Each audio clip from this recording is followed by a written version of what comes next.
السلام علیکم دوستو، آج ہم آپ کو بتائیں گے اولیاء اللہ کے محاسبے۔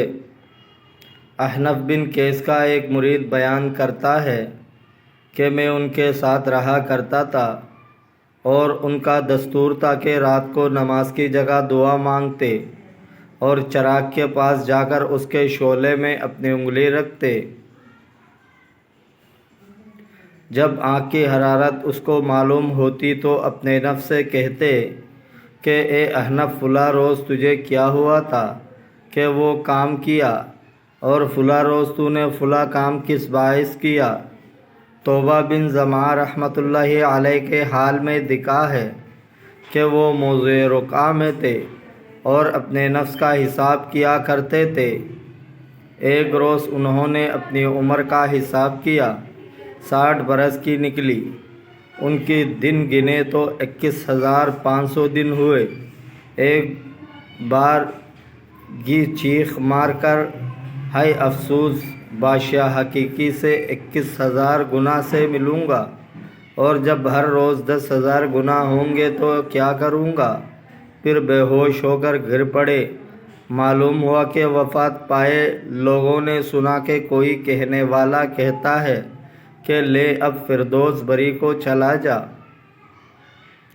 منصور بن ابراہیم کا ایک عابد کا حال لکھتے ہیں کہ اس نے ایک عورت سے باتیں کرتے کرتے رفتہ رفتہ اپنے ہاتھ اس کے ران پر رکھ دیا، پھر نادم ہو کر وہی ہاتھ آگ پر رکھ دیا کہ جل کر کباب ہو گیا۔ روایت ہے کہ بنی اسرائیل میں ایک شخص تھا کہ اپنے عبادت خانے میں عبادت کیا کرتا تھا۔ اس طرح مدت تک رہا۔ ایک روز باہر کی طرف جھانکا اور ایک عورت کو دیکھ کر اس پر عاشق ہوا اور قصد فاسد دل میں لایا اور اپنا پاؤں باہر نکالا تاکہ اتر کر اس کے پاس جائے۔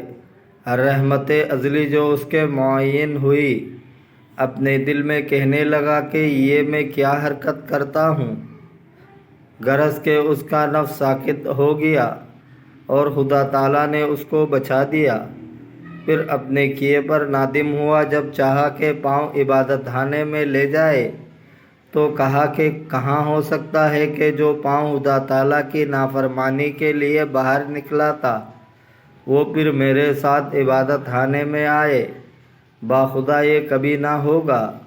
یہ کہہ کر اس پاؤں کو باہر لٹکا رہنے دیا۔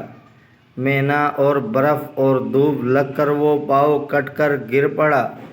اللہ تعالیٰ اس کی توبہ سے مشکور ہوا اور اس کا ذکر اپنے بعض کتابوں میں فرمایا۔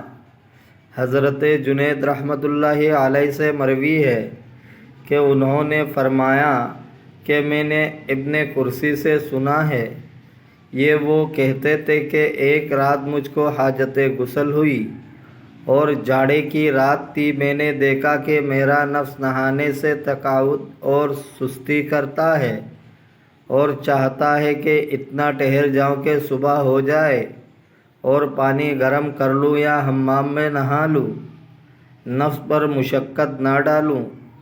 میں نے کہا کیا خوب، میں نے تمام عمر خدا تعالیٰ کا کام کیا تو اس کا حق میرے اوپر واجب ہے، وہ جلدی میں کرنے میں تو مجھ کو نہ ملے گا، توقف اور طاہر میں مل جاوے گا۔ مجھے بھی قسم ہے اس کی گڈیری سمیت نہاؤں گا اور بدن سے نہ اتاروں گا، نہ اس کو نچوڑوں گا، نہ دھوپ میں سکھاؤں گا۔ دوستو، اگر آپ کو ویڈیو اچھی لگی ہے تو لائک کرے، شیئر کرے، چینل کو سبسکرائب کرے۔ اپنا بہت سارا خیال رکھیے گا۔ ملتے ہیں اگلے ویڈیو میں۔ اللہ حافظ۔